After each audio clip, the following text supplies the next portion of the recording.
नमस्कार दोस्तों, स्वागत है आपका स्टडी फॉर सिविल सर्विसेज में। वीडियो को पूरा देखिए। कोई भी आपका फीडबैक है, कोई सजेशन है, तुरंत वीडियो में कमेंट करके जरूर बताइए। अच्छा लगे तो वीडियो लाइक जरूर कर लीजिए और ऐसे वीडियो लगातार फ्री में पाने के लिए चैनल को तुरंत सब्सक्राइब कर लीजिए और बेल आइकन को जरूर टैप कर लीजिए ताकि आगे भी सारे वीडियो आपको मिलते रहे। यूट्यूब में फॉलो करते हैं तो प्लीज ये वाला फ्री टेलीग्राम चैनल जरूर ज्वाइन कर लीजिएगा। सारे नोटिफिकेशन, सारे अपडेट यहीं पे आते हैं, ध्यान रखिएगा। स्टडी फॉर सिविल सर्विसेज का कोई भी पेड ग्रुप अगर आपको ज्वाइन करना है तो सिर्फ 856480560660897523864455 यही नंबर है हमारे, सिर्फ जहां पे कॉल या व्हाट्सएप कर सकते हैं। इंस्टाग्राम पे हमारा पेज जरूर फॉलो कर लीजिएगा, study4civil.services है। ट्विटर पे हमको जरूर फॉलो कर लीजिएगा, @study4civils है। सारे क्वेश्चन अटेम्प्ट करिए और स्कोर अपना तुरंत कमेंट करके बताइए। नमस्कार दोस्तों, स्वागत है आपका स्टडी फॉर सिविल सर्विसेज में। यूपी पीसीएस प्रीलिम्स एग्जामिनेशन 2022 की एमसीक्यू सीरीज को कंटिन्यू करेंगे हम आज के फर्स्ट क्वेश्चन के साथ। तो प्रश्न हमारा है कि हाल ही में अंतर्राष्ट्रीय दिव्यांगजन दिवस किस दिन मनाया गया? ठीक है, इंटरनेशनल डे ऑफ डिसेबिलिटी। तो ये ऑब्जर्व किया जाता है यूनाइटेड नेशंस के द्वारा सिंस 1992। ठीक है, 3 दिसंबर को। ऑप्शन हमारा सी जो है ये बिल्कुल करेक्ट हो जाएगा।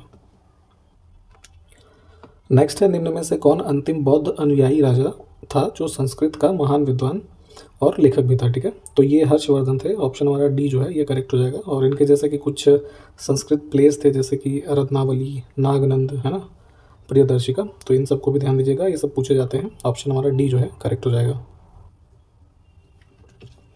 अगला है, संगमकालीन लेखक प्राचीन बंदरगाह कावेरीपट्टनम को किस नाम से जानते थे? ठीक है, तो कावेरीपट्टनम को यहाँ पे जाना जाता था पुहार नाम से। ठीक, डी ऑप्शन जो है ये करेक्ट होगा। और जो मॉडर्न टाइम्स में आप तमिलनाडु के कोस्ट पे इसको पाएंगे। अर्ली चोला जो किंग्स हुआ करते थे उनकी कैपिटल भी रही है और ये जो कावेरी नदी है उसके बैंक पे स्थित सिटी है। अगला है, संजय गांधी स्नातकोत्तर आयुर्विज्ञान संस्थान कहाँ स्थित है? ठीक है, तो SGPGI के नाम से काफ़ी फेमस है, लखनऊ में इंस्टीट्यूट है। ऑप्शन हमारा ए करेक्ट हो जाएगा। अगला देखिए, रामगंगा नदी उत्तर प्रदेश में किस जिले से प्रवेश करती है? ठीक, तो ये बेसिकली एक हमारी जो गंगा नदी है उसकी ट्रिब्यूटरी है और ये यहाँ पे बिजनौर के डिस्ट्रिक्ट में एंटर हो रही है और जो गंगा में मिलती है ये कन्नौज डिस्ट्रिक्ट के आसपास। ठीक, उत्तराखंड से ओरिजिन है इसका, ये भी ध्यान दीजिएगा। ऑप्शन डी करेक्ट हो जाएगा। अगला देखिए, उत्तर प्रदेश में सामाजिक वानिकी योजना किस वर्ष से शुरू की गई थी? ठीक है, तो सोशल फॉरेस्ट्री स्कीम यहाँ पे यूपी में स्टार्ट की गई है 1976 में। ठीक, ऑप्शन हमारा ए करेक्ट होगा। और बेसिकली इसका जो एम था ये था कि सोशल एफर्ट्स के थ्रू जो प्लांटेशन है इसको बढ़ाया जाए। और इसी में एक चीज़ ये भी ध्यान रख सकते हैं आप कि जो ये हमारी सोशल फॉरेस्ट्री के कंपोनेंट्स हैं according to national commission on agriculture. ठीक है, तो ये 3 पार्ट्स में होता है जिसमें कि एक हमारा पहला होता है अर्बन फॉरेस्ट्री होती है, दूसरी होगी रूरल फॉरेस्ट्री और तीसरी होती है फार्म फॉरेस्ट्री। ठीक, तो इसको भी ध्यान दीजिएगा।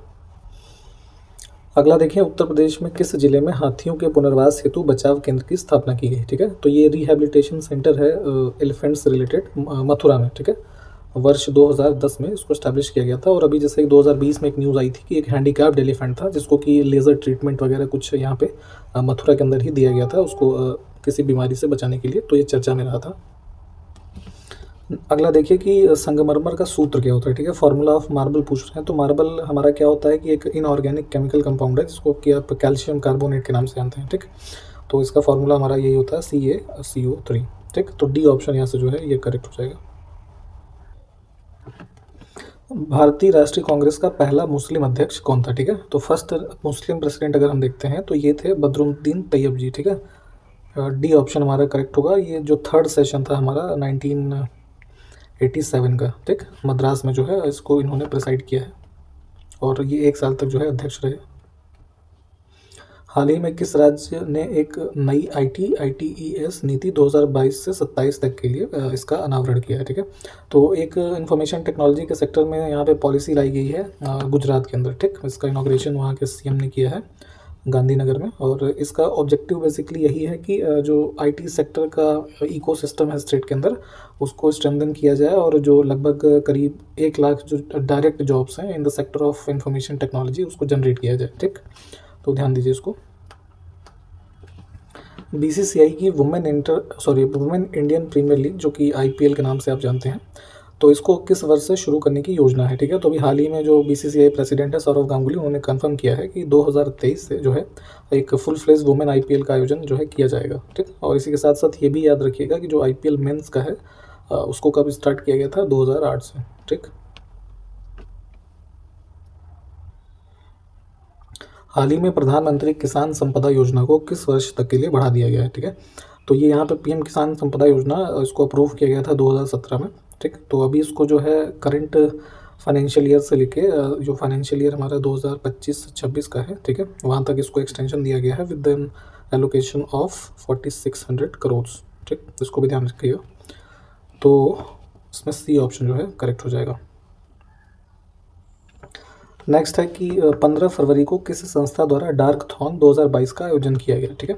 तो डार्क थॉन बेसिकली क्या है कि जो डार्क वेब हमारा होता है, तो उस पर जो भी एक तरीके से हिडन मार्केट्स होती हैं जिसमें कि हमारे नशीली दवाएं और जो इस तरीके की चीज़ें हैं उस पर सेल परचेज़ वगैरह की जाती है। तो इन सब से निपटने और इनको आइडेंटिफाई करने के लिए यहाँ पे एक डार्क थॉन इनिशिएटिव लॉन्च किया गया नारकोटिक्स कंट्रोल ब्यूरो के द्वारा, ठीक। और ये भी ध्यान दीजिएगा कि ये जो हमारा ड्रग्स वाला इम्प्लीमेंटेशन होता है सारी चीज़ें, तो नोडल एजेंसी के रूप में हमारा एनसीबी जो है यही कार्य करती है। तो बी ऑप्शन हमारा यहाँ से करेक्ट हो जाएगा। नेक्स्ट है कि a nation in the making नामक पुस्तक के लेखक कौन है। तो ये पुस्तक थी सुरेंद्रनाथ बनर्जी की।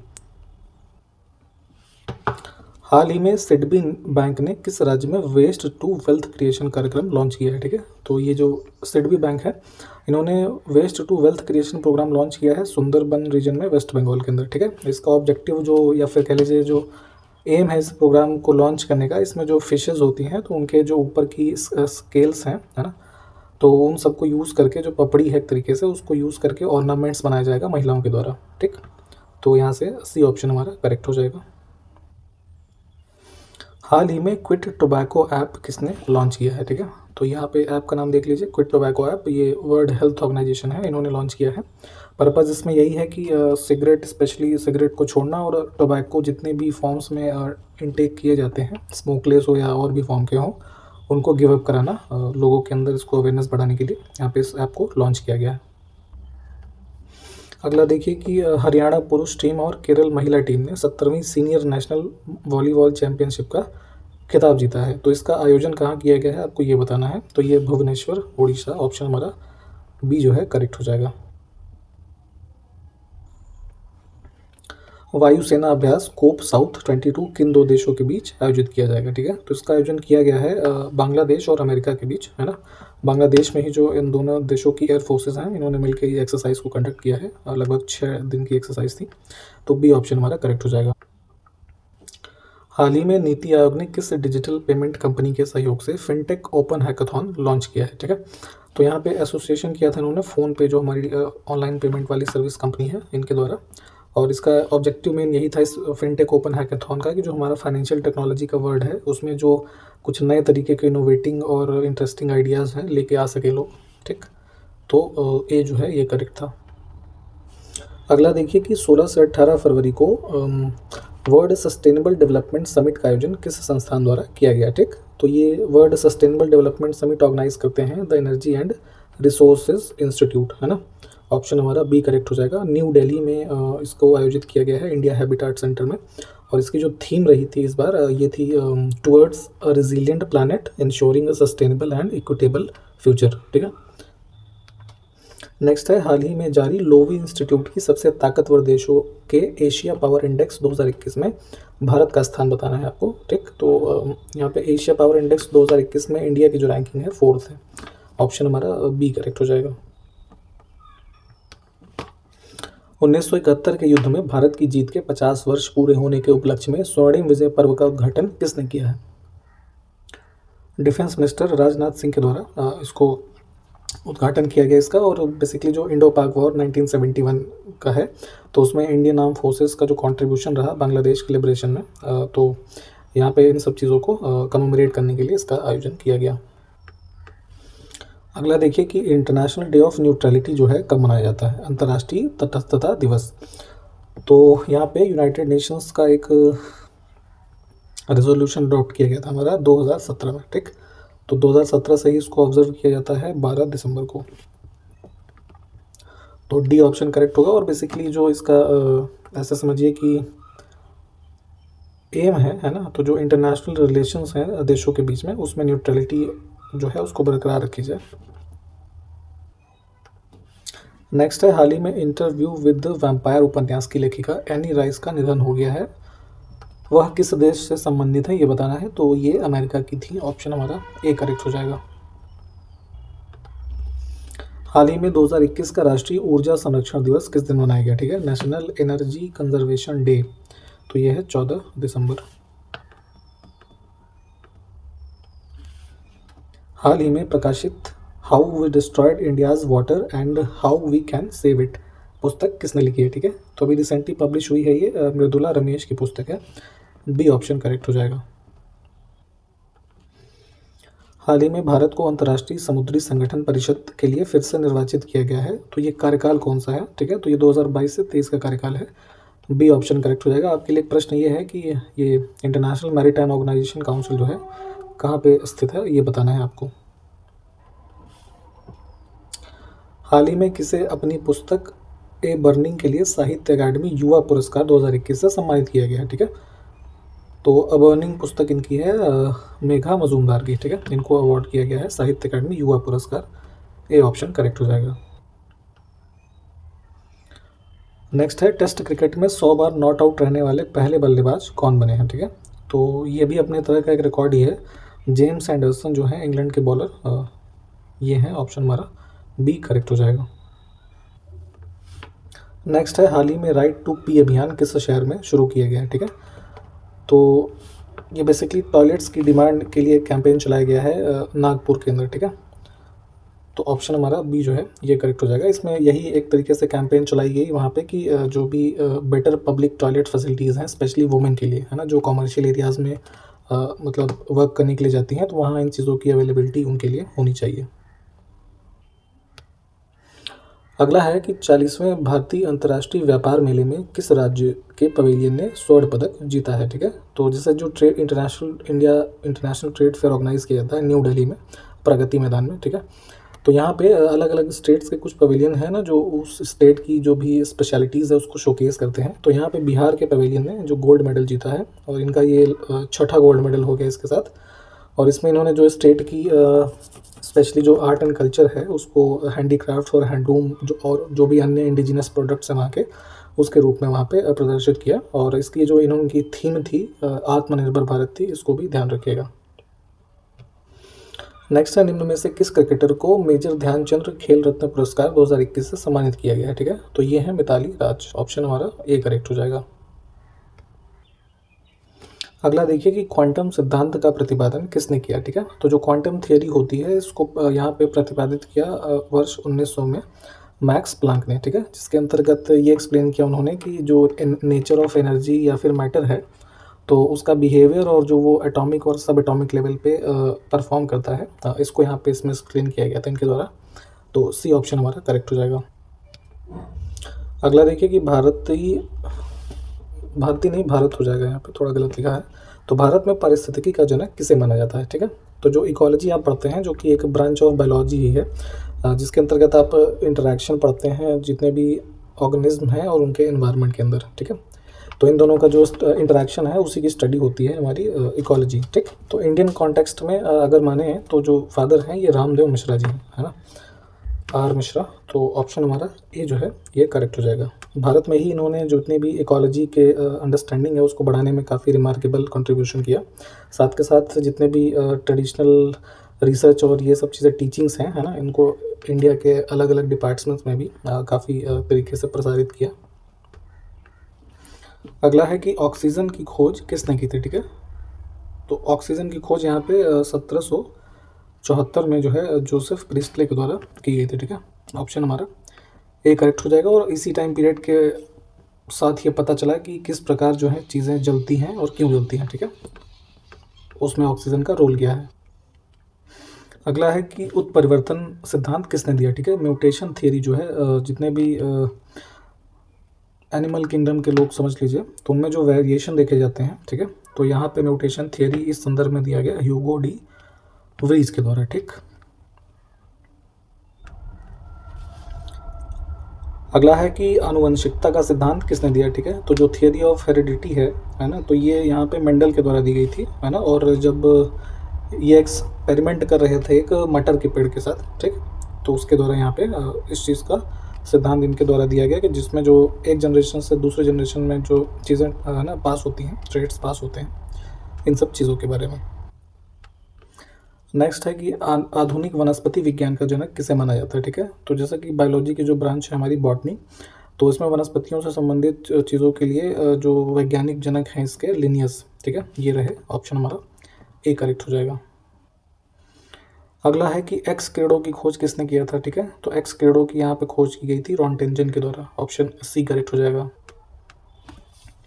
अगला है कि सर्वोत्तम किस्म का संगमरमर कहाँ पाया जाता है, ठीक है। तो जो सबसे बेस्ट क्वालिटी मार्बल अगर हम देखें यहाँ पे, तो राजस्थान के अंदर मकराना में है ना ये संगमरमर हमें मिलता है, ऑप्शन ए करेक्ट हो जाएगा। जितनी भी जैसे अच्छी अच्छी बिल्डिंग्स आप ये देखते हैं, जैसे कि ताजमहल है ना, विक्टोरिया मेमोरियल है कोलकाता का, ठीक, तो इन सब में इस मार्बल का यूज़ किया गया है। अगला देखिए कि निम्नलिखित शासकों में से किसके लिए एका ब्राह्मण जो टर्म है ये प्रयुक्त हुआ है, ठीक है।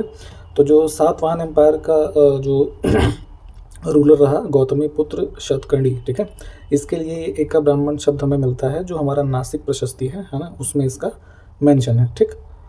तो यहाँ से सी ऑप्शन जो है ये करेक्ट हो जाएगा। अगला देखें कि कर्मा नृत्य मुख्यतः उत्तर प्रदेश के किस क्षेत्र में आयोजित किया जाता है, ठीक है। तो कर्मा डांस बेसिकली ऐसा समझिए कि एक ट्राइबल डांस है, एग्रीकल्चर फेस्टिवल के रूप में इसको हार्वेस्ट फेस्टिवल के रूप में मनाते हैं। और इसमें जो ट्राइब्स हैं हमारी उत्तर प्रदेश, छत्तीसगढ़, झारखंड, मध्य प्रदेश, उड़ीसा, ये सब जो मिलके ऑटम का जो सीज़न होता है हमारा, उस टाइम पे इसको मनाते हैं। तो अगर उत्तर प्रदेश में हम देखें तो जो हमारा ये इधर सोनभद्र का जो रीजन है नीचे मिर्ज़ापुर सोनभद्र वाला, ठीक, यहाँ पे इसको परफॉर्म किया जाता है। तो बी हमारा करेक्ट हो जाएगा। अगला देखिए कि चैत्र रामनवमी मेला उत्तर प्रदेश के किस जिले में आयोजित किया जाता है, ठीक है। तो ये चैत्र रामनवमी होता है अयोध्या के अंदर, ठीक, सी ऑप्शन करेक्ट हो जाएगा हमारा। अगला देखिए कि आरबीआई से संबंधित कौन सा कथन सही नहीं है, ठीक। तो नहीं वाला देख लेते हैं। तो इसमें लिखा है कि आरबीआई का मुख्यालय कोलकाता में स्थित है, ठीक है। तो ये कथन गलत है, ये मुंबई में है।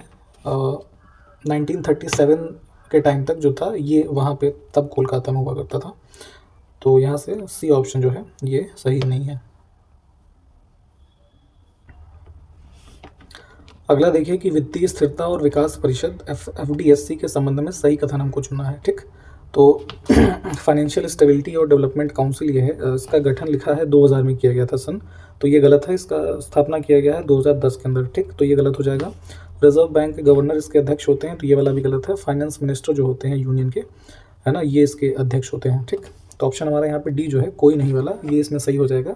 और बेसिकली रघुराम राजन कमेटी 2008 में गठित हुई थी, तो उनके आइडिया पे इसको सेटअप किया गया था।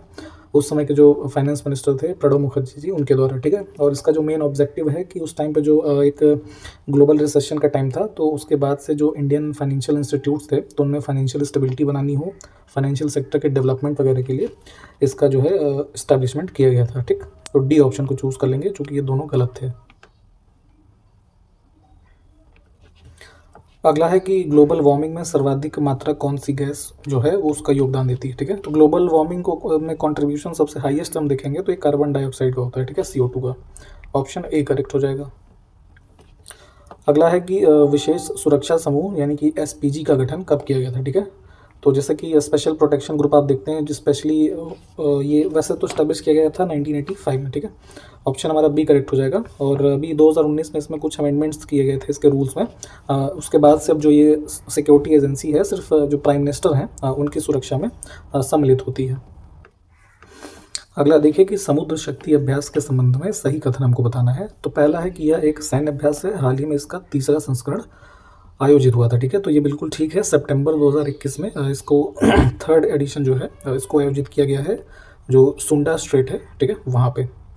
और दूसरा कथन है कि यह भारत और इंडोनेशिया के बीच आयोजित किया जाता है, तो ये वाला भी बिल्कुल ठीक है। तो सी ऑप्शन को हम चूज़ करके यहाँ से आगे बढ़ेंगे।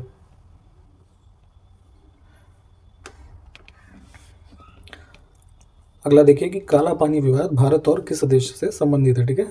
तो यहाँ पे अगर मैप देखेंगे आप उत्तराखंड का, तो यहाँ पे जो पिथौरागढ़ डिस्ट्रिक्ट है, ठीक, तो इसके अंतर्गत जो काला पानी टेरिटरी है वो इसी में एडमिनिस्ट्रेशन इसका आता है इंडियन साइड से, ठीक है। और इसी एरिया को जो है नेपाल भी क्लेम करता है सिंस 1997, ठीक, कि उनका जो दारचूला वाला डिस्ट्रिक्ट है ये उसके अंतर्गत आता है, ठीक। तो भारत और नेपाल के बीच में एक ये विवाद का विषय है। ऑप्शन हमारा सी जो है ये करेक्ट हो जाएगा। ठीक, तो इसके बारे में एक बार डिटेल में और पढ़ लीजिएगा और इस वीडियो को यहीं समाप्त करते हैं। नमस्कार, जय हिंद।